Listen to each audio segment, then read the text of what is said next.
the Vice President. I'm the Vice President of the Ohio Middle Level Association, and welcome to our virtual PD event featuring AJ Juliani, and we really appreciate him spending some time with us this evening. Before I turn things over to Josh to introduce our speaker, I just want to mention that these virtual PDs will be going on all school year long, and that we will have a complete schedule out to you at our state conference, which is happening on October 28th and 29th at the Hilton Easton. We hope that you will be able to join us for this event. It will be wonderful to be in person and to hear our wonderful guest speakers like AJ, who you'll be hearing tonight, along with many educators from around the state who will be sharing best practices.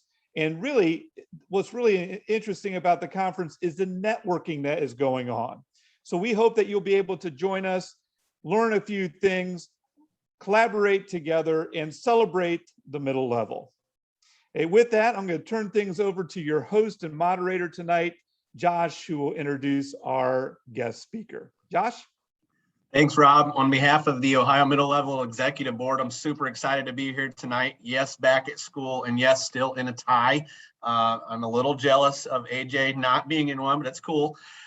Super excited to have AJ Juliani here tonight. And obviously, within a month's time, we're going to get to see him face to face at our conference, and we're super honored to have him. AJ, I'm going to give a little bit of bio for you, and I'm just going to turn it over, man, because they're here to see you and not me. So AJ Juliani is a best-selling author. He's a national speaker known for his work in innovation and teaching.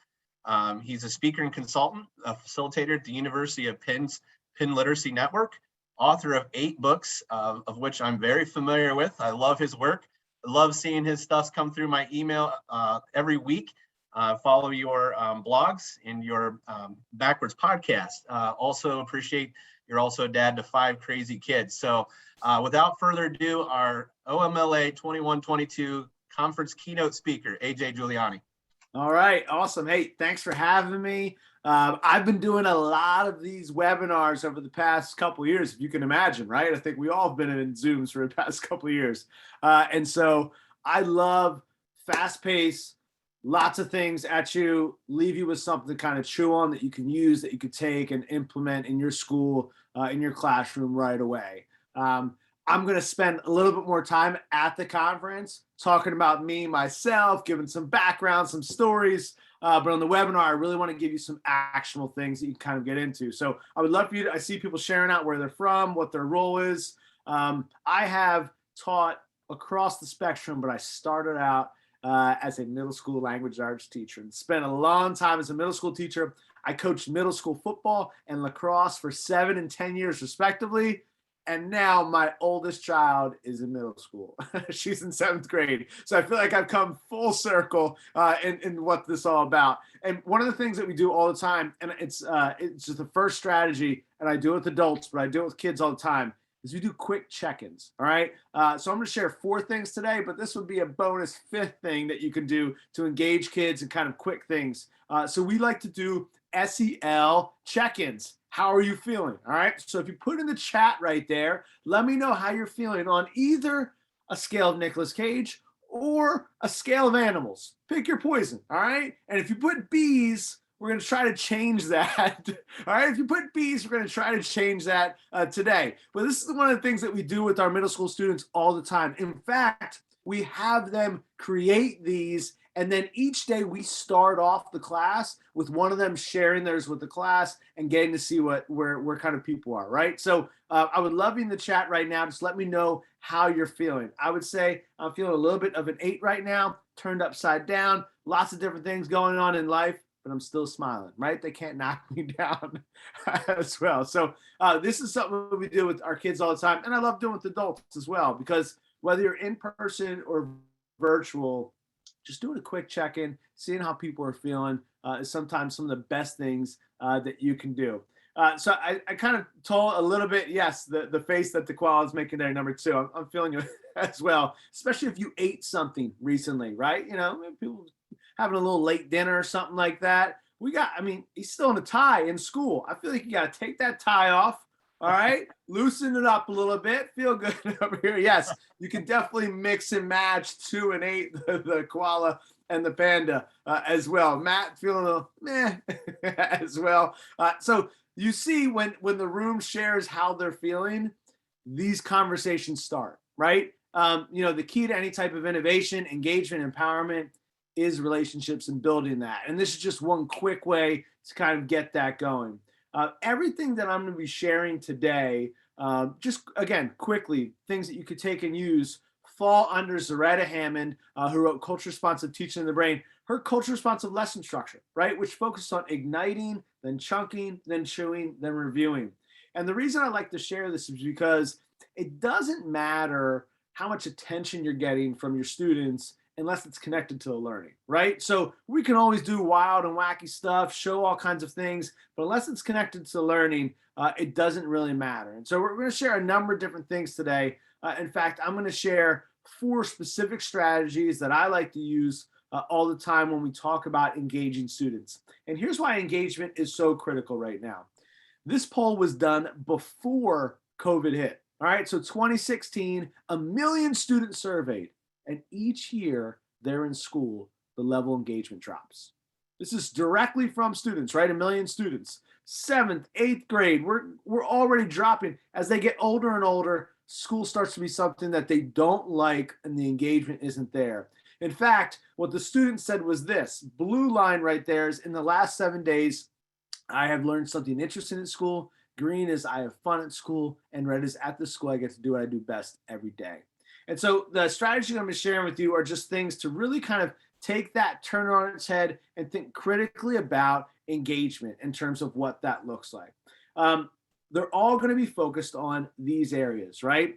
It doesn't matter if you're in person, doesn't matter if you're online, doesn't matter if you're hybrid, doesn't matter what subject area, what grade level you are.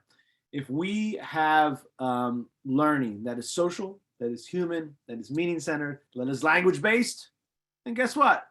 We're actually going to have some engagement that happens, right? But when we're missing some of those things, when we're missing the meaning, when we're missing the social aspect, especially with middle schoolers, when we're missing the human relationship piece, when we're missing the language-based speaking and using their language and technology that can connect with them, then we have a really tough time engaging middle school students. So we're going to be talking about that more in the keynote and the sessions that I'll be leading in person. But I wanted to share with you 4 specific strategies, 4 strategies that you can use right now in order to get kids excited about and innovate a little bit in your classroom.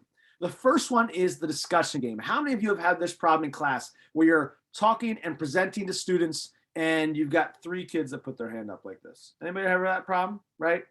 I call it the 3-kid problem.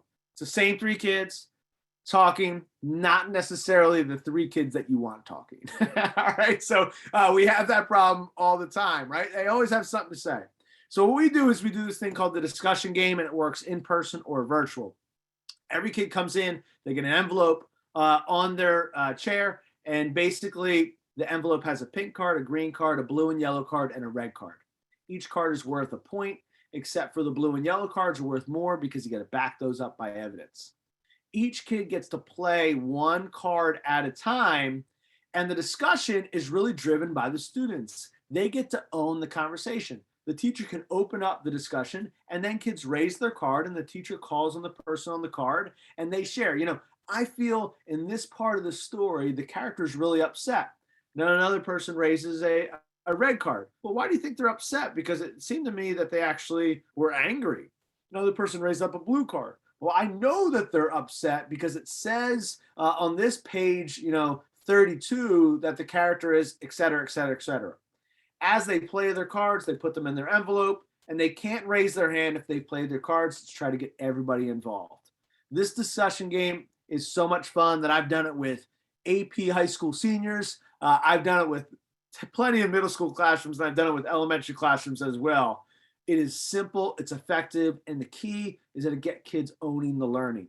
After you've done the discussion game a number of times and the kids understand those stems and how to talk about whatever it is, it could be math, science, whatever it is, then you turn into the virtual or in-person fishbowl. Here's where you would have students come in the classroom or whatever they're doing around in a circle, and you'd have 4 chairs in the middle. First 4 kids get in the middle. They've got 3 minutes to talk about whatever you're talking about. Nobody on the outside can say a thing. They're taking notes, jotting down, and those kids own the conversation. After 3 or 4 minutes, you get them out, get a new group in. The whole point here is we want to move away from compliance, teacher-led conversations towards engaging and empowering student-led ownership of the conversation. We can't do that unless the students are the ones doing the talking. So the first strategy is, how do we get kids doing the talking, specifically about the content that we want them to learn and the content that they're excited of learning. So that would be the first strategy, the discussion game and the fishbowl.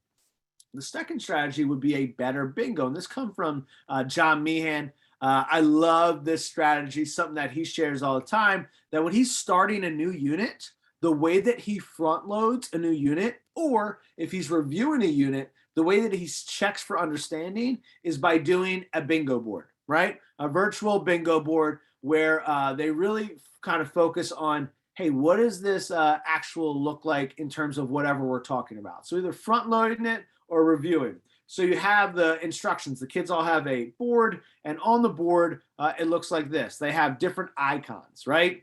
So this one, it was them talking about their quarantine, issue and kind of talking about their experience in quarantine. They were kind of sharing that. Each icon stands for something. And as you start going through the bingo game, right? Like this one is, I spend a day in my PJs. Each kid takes that icon and they put it on the board here, right? Or they X it off on the board. So, you kind of take the X right here with the PJ and you're just Xing it off right there. And you're going through that process. As a teacher, it does 2 things. If I'm front loading the lesson, it lets me see where's the knowledge that kids already have about this content area, right? Where are they lacking? And if I'm reviewing the content, it really lets me see where are some of the gaps that we need to cover before we're having them work on an assessment or a project or performance task or something along those lines. And so the bingo board actually becomes a really great way to get kids excited about learning and share their learning. They're not necessarily being tested on anything or assessed on anything, but they're having conversations about the learning that's happening. John shares a bunch of awesome slides that he goes through that he did when his kids came back from the virtual learning, just for them to talk about some of their shared experiences and for them to really talk about what it looked like coming back into school. What a perfect way to really get kids talking about learning. Number 3 is something that I'll be talking about way more in depth in person in the conference, but want to give you a little appetizer right now. And these are PBL sprints. You've all heard project-based learning before, where you give your kids 6 to 8 weeks to work on a project. If you've done that before, how many of you have had this problem that I have, where the kids do all the work on the last day? Anybody have that problem? All right. So we spend 6 weeks doing this full project-based unit, and then they cram everything into the last day. And so one of the workshops that I'm doing when we're in person is actually a PBL sprint with everybody in the room and showing how you can take that time crunch of the last 45 minutes, hour before everything's due and put that in the front end of a project. So the idea here is to start with the reason for learning. We got middle school students. Guess what?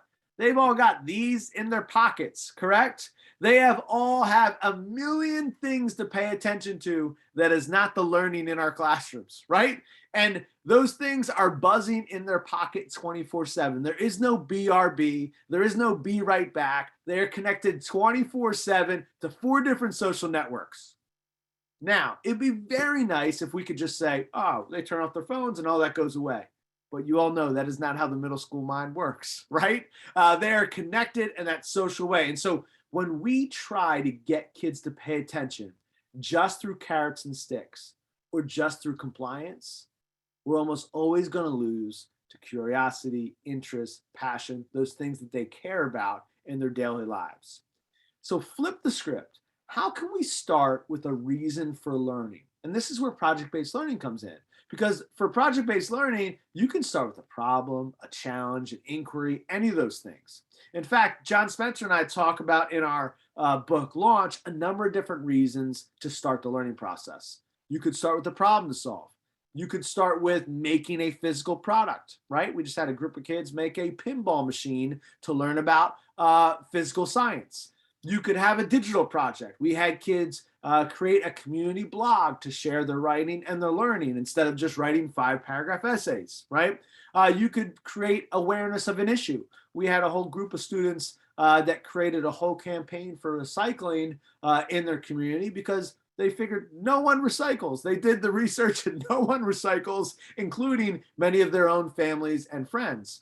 You could have a reason for learning of just geeky interests like Genius Hour, something that you're interested in, or empathy, right? A really good place to begin the learning process is empathy.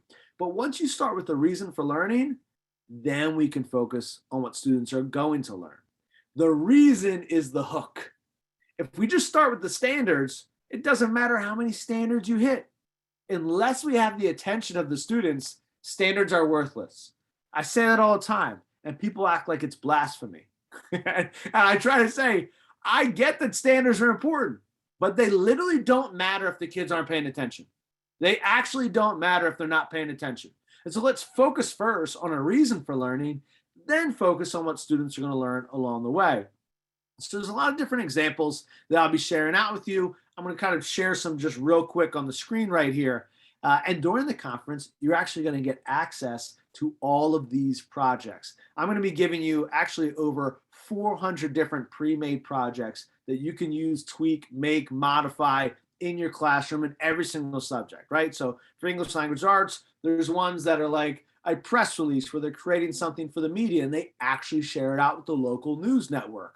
Or viral video. Why do some videos go viral and others not? And they break down the actual metrics on YouTube of those videos that they saw go viral. Think about them excited about writing something. And now they're acting as a marketing manager for one of their favorite artists. That gets the attention going. In social studies, right? Things like service learning projects, history-themed whiteboard presentations, all different types of documentaries.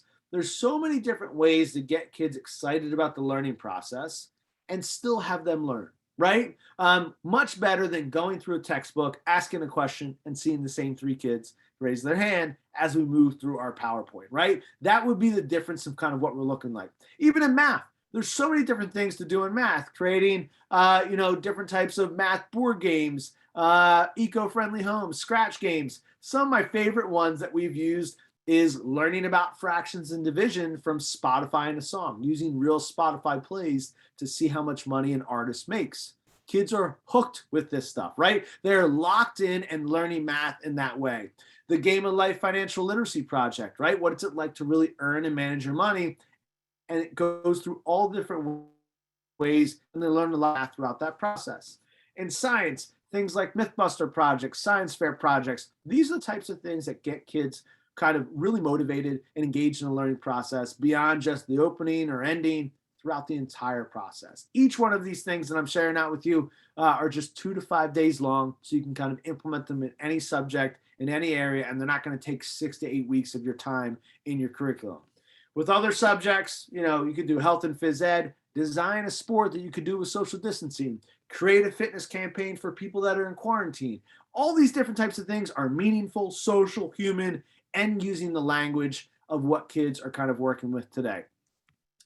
Number 4 is something that I also kind of really love because you can take different pieces of what I've just been talking about here and put them all into one spot. And this would be choice boards. Anybody used choice boards before, right? I was working with a middle school in Long Island, and they actually took all of their assessments, midterm and final assessments, and turned them into project-based performance task choice boards. And what they saw was the engagement not only skyrocketed, but the retention, kids remembering things that they did instead of cramming for a test, getting an A or B on that test, and then losing everything in their head about that test in less than 3 months. In fact, there's a lot of research I'm going to be sharing when we're in person about why tests are one of the worst ways to assess when it comes to retention. And if we want kids to not just learn something for the 60 minutes it takes to take a test, but learn it for transfer and learn it for life, choice boards is a really good option to make that happen. Here's what Catlin Tucker has to say about choice boards. Number 1, not all students enjoy the same task, which we all know, right? They're all different. It offers students choice, which is a powerful motivator. It allows students to have a different pace of learning, right? They get to choose their pace and to provide different levels of rigor and challenge and support along the way while increasing student ownership. You can do all different types of choice boards. I'm going to share a number of different ones here. When I'm in person with you, we're going to be doing a choice board activity, and I'll be giving you access to these choice boards as well, right? You can use them, download them. We'll be kind of making some choice boards as well. This is a standards aligned choice board where they can focus on one skill or standard per column. This is a appetizer, what we call a learning menu choice board, right? And there's all different types of ones here, right? Kind of share a reading bingo one, a tic-tac-toe, rocks and minerals choice board. This one I love so much that Catlin put together. It's an offline activities choice board, getting them away from the screens and doing learning outside offline. It's something that the kids really enjoy, and they can do it throughout the school year there. This is one that my own sons would like, which is a Fortnite inspired choice board. All right. So they would definitely love to be dropping in, maybe not to their classroom assignments, but again, it's a fun way to get them excited about the learning.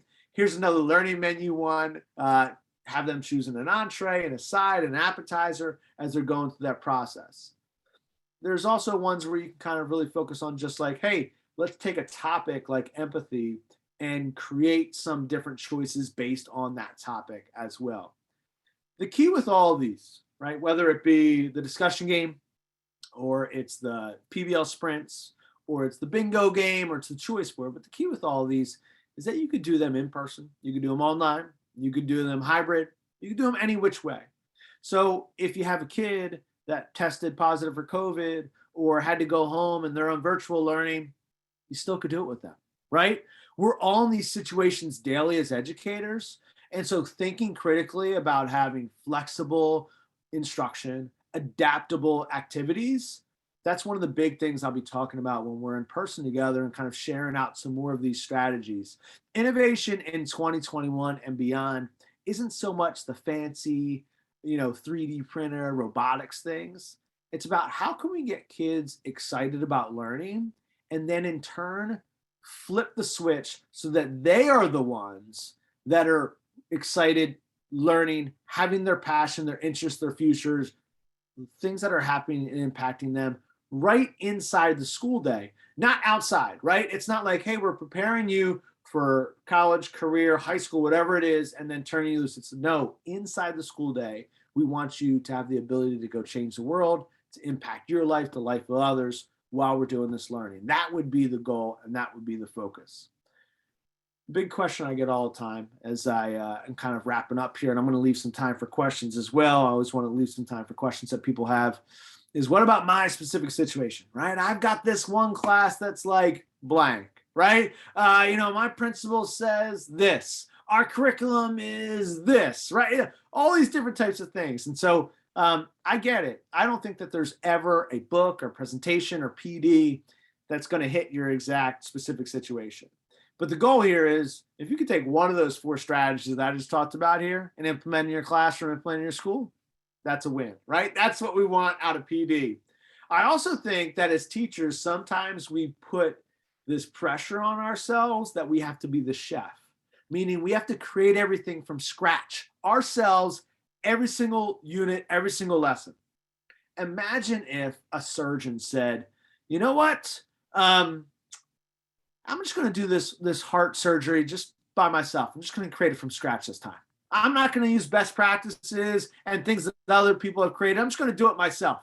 Or, imagine if, somebody who's baking a cake is like, I'm just going to wing it today. I'm just going to figure it out myself, kind of put everything together.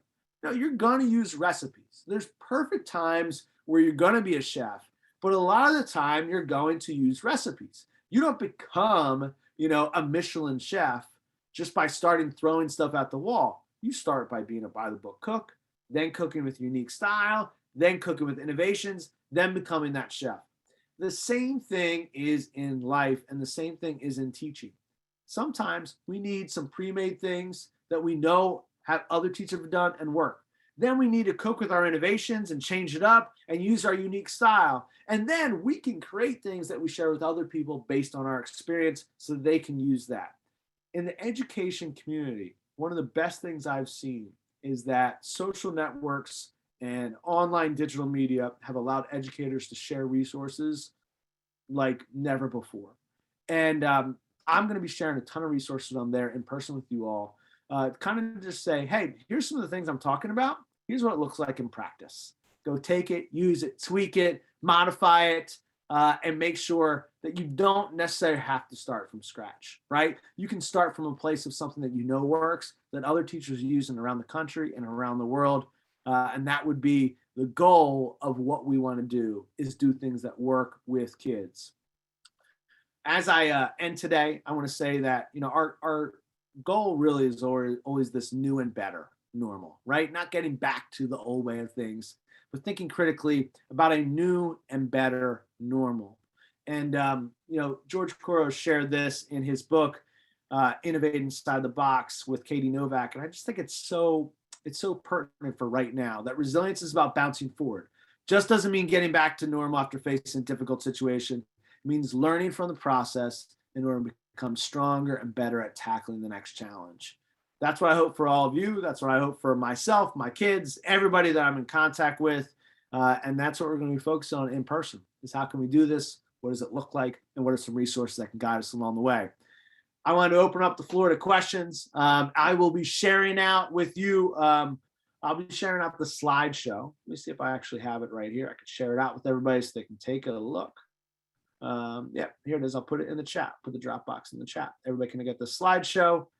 And let me know if you have any questions. There you go. Slideshow is in the chat.